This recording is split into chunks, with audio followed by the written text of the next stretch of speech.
Hi, welcome to the Gamesplainer. I'm Jeff the Gamesplainer, and today I'm gamesplaining Tiny Epic Quest. If you've watched the other video, you will have an idea of how Tiny Epic Quest plays, so let's get straight into it. I've set the game up for 2 players, yellow and blue. And yellow is our start player, so the first thing he's going to have a look at is which of the 3 temples are going to enable him to move his items forward, and then have a think about which ones he can actually get to. So yellow is here.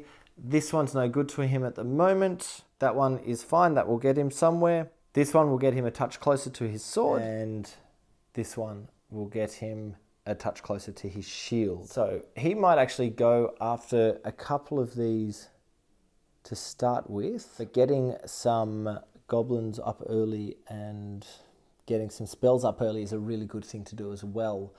So if he was to go after spells, he'd probably be looking for the scorpion rather than the snake. But the snake's pretty safe. Where are they on the board? The snake is right here, so it's really easy for him to get to. The scorpion is all the way over here. So he'll be able to move this guy to here with either the walk or the griffin action. So he doesn't want to do either of them, because he's got options there. If he wishes to get up to this one, he's going to have to do 2 actions because none of them, it's not a diagonal, it's not straight, and it's not on the coast. So that one's going to be a bit of a struggle for him to get to. If he wants to come over to the scorpion, he's going to need to use a coastal action to get there. So yeah, I think he's going to do that as a starting point. So he'll use the coast action, and he's going to go from coast all the way around to that obelisk. Now blue has a coast action to do as well. Where he's trying to get to is he needs to get to this temple just here, which is on the coast, but he can also get there diagonally, so he doesn't necessarily need to use that. The other options he has for those 3 temples are this temple or this temple. He can get to this one by just walking straight or going straight. This one, again, he won't be able to get to anywhere else, so he might actually use his coastal action to get right up there.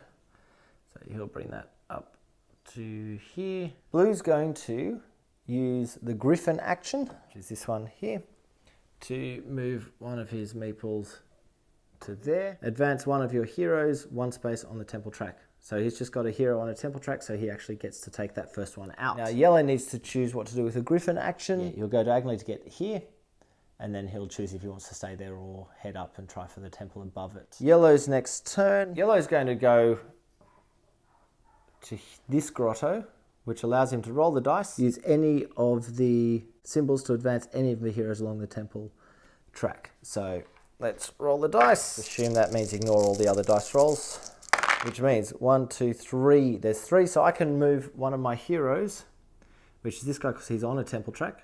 He can go 3. 1, 2, and that stops him there anyway, but that was fun. Okay, then blue, there's not much we can do with those 2 guys, so it's only this guy here that's able to do anything with that. So if he goes 1 across here to this grotto, that'll allow him to move 1 other hero up to 3 map cards. So he'll move this guy, and they can be in any direction, so he can come 1 to here, which is one of the places he's actually trying to get to, so it might be worth just leaving him there and see how we go with that. Or he could actually get to this spell location. Yeah, he's going to do that. 1, 2, 3 to go after the snake spell. I know that's just level 1, but that's okay. And then it's blue's turn to select an action, a movement, and he is going to select by river, and that will bring this guy down to here, which is one of the temples he's trying to achieve. And then yellow is using by river. His other 2 guys are where he wants them, so he's going to use this one to go after that goblin just there. Okay, now we move into the night phase.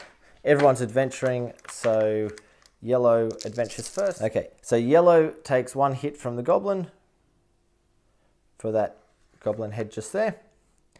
Then there are 3 power. So what would happen is yellow would take the first one, blue would take the second, yellow would take the third, but they're all at max power at the moment, so they're a waste of time. And then we've had 1 torch, so anyone who's on a torch temple will move forward. The only person who is this blue adventurer here, so he moves forward. It is now Blue's turn. He's going to continue adventuring. So blue rolls. Okay, once again, blue has rolled 1 goblin token or goblin face, so he moves his health down by 1. He's rolled 2 power. Once again, they're sitting at max power, so those ones are wasted. We have 1 mushroom. So the mushroom token moves up 1, and we have 1 attacker goblin. So this goblin takes 1 hit, and that's the only goblin that's being attacked at the moment. Okay, we pass back to yellow, who's going to continue adventuring as well. Once again, 1 goblin face, so he loses one of his life. We have 1 power, so that power's still on 3, which is the max, so nothing happens with that one either. Then we have 3 torches. This guy uses 1 of the torches to there, then 2 of the torches to get to there. And he's the only adventurer on a temple with torches. Okay, it's now Blue's turn. So you notice that Blue just benefited from Yellow's roll, and Yellow really didn't get much out of it. Blue's turn to roll, and he's rolled 2 mushrooms, so we push the mushroom counter up 2. So we're still on 0 on the mushroom counters, but that's okay. We've got 2 scrolls, so everyone on the scroll spots moves forward. So this guy can move onto the 2 to use that. Blue uses 1 of them. Now, he's got the choice. He can actually go to here by spending 2 of those power, which he's going to do. And then there is 1 torch icon. So once again, Blue could move onto here, but he'd have to spend 2 power to do it. He's just spent 2 power, so he doesn't have enough power to be able to actually. Okay, Yellow's going to now have a roll. Yellow rolls 2 of those power, so Yellow will get 1 power back. He's already on maximum. And Blue then also gets 1 power back. There's 1 scroll in there, so everyone who's on a scroll temple can move forward 1. Blue is going to move to the end of that line and spend his 2 powers to enable him to go onto that. Yellow, I think he's going to do the same. So Yellow spends 2 power and moves on to the last spot. And then there's 2 goblin attacks, should I say. So this goblin token turns another 2 around. 2 more goblin attacks will defeat that goblin. Blue's turn. Okay, Blue gets 1 power back. We push the mushrooms up 1 more. So they're on level 1 now, which means that Blue has actually achieved the spell he's going after. Yellow is waiting for that to get to level 2. We've got 2 scrolls. Both of the scroll guys are on the ends of their track, so they can't do anything with that. And there's 1 torch. Blue needs 2 torches to be able to do it, or 1 torch and 2 power. He's only got 1 power, so he needs more power to be able to action that. Now, Yellow notices that he really needs to get the mushrooms up to level 2 in order to achieve this section here, and he needs 2 more attack of the goblin to achieve that one. So we've got 2 more mushrooms, so the mushroom pushes up 2 more spots. 2 scrolls, all the scroll guys have done their things, are full at the end, and 1 torch. Once again, we cannot use that torch for Blue because he doesn't have the 2 power to be able to action it. Blue's turn, he's going to continue adventuring, really desperately hoping to get that torch, or pair of torches. And he rolls 1 goblin face, so Blue takes 1 hit of damage. He rolls 1 power, so his power's back up to 2, which could be very helpful for him. Mushroom pushes that up 1 more. Scrolls can't be used because they're already outused. And 1 torch plus those 2 enables him to move to the end of that track, at which point he is going to rest before the dice are rolled again. He has achieved this one, which allows him to move that token along 1 further. takes him back to his own castle. Where is it? There. He has achieved this one as well, which is the top one. So he moves his sword, a long one, and sends that guy back home. And he has achieved the snake spell. So he's at the right level for that. So he gets to, pardon me, move that up one.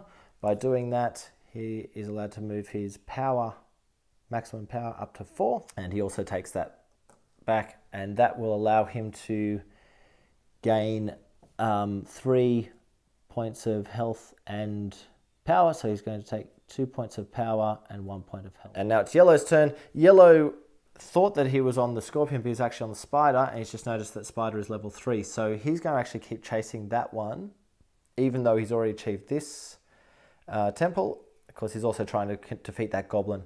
So Yellow's going to continue rolling. Yellow rolls 2 goblin faces, so he actually takes both of those hits, but each of those hits is now worth 2 points. So he actually takes 4 points of damage. He was on 4, so that's taken him down to 0, which exhausts him straight away, and he can't do any more. So he's actually pressed his luck a little bit too far, and all of his guys go back to his castle. He comes back up to 3 power and 6 health, and everything else stays there. So even though he achieved that temple, he actually has not achieved that temple because he got exhausted. Okay, so it's the end of the round. First thing that happens is that quest drops off the end as unable to happen to a discard pile. New quest comes out, and that will continue until one of the quests has been taken. When one of the quests is taken, flip that over, which means we don't discard one of these cards anymore. This marker moves along to turn 2. The mushroom goes back to 0. All of these goblin markers turn over to red. So they're now grumpy goblins who will cost you power to get past them, or you'll have to stop on their card. I think that gives you an idea of how Tiny Epic Quest plays, at least for one round. Obviously you go for 5 rounds to finish the game. Whoever has achieved the most will have the most points according to that, and I went over that in the last video. So if you have any comments or suggestions, please write them below. If you have any games that you wish to be Gamesplayed, please shoot me an email at thegamesplainer@gmail.com. Follow me on Instagram and Twitter at thegamesplainer to see what games I've been playing. Check out my blog, thegamesplainer.wordpress.com, to keep up to date with my adventures in gaming each week. Subscribe to my videos to keep up to date with the games that I'm gamesplaining, and until next time, enjoy gaming.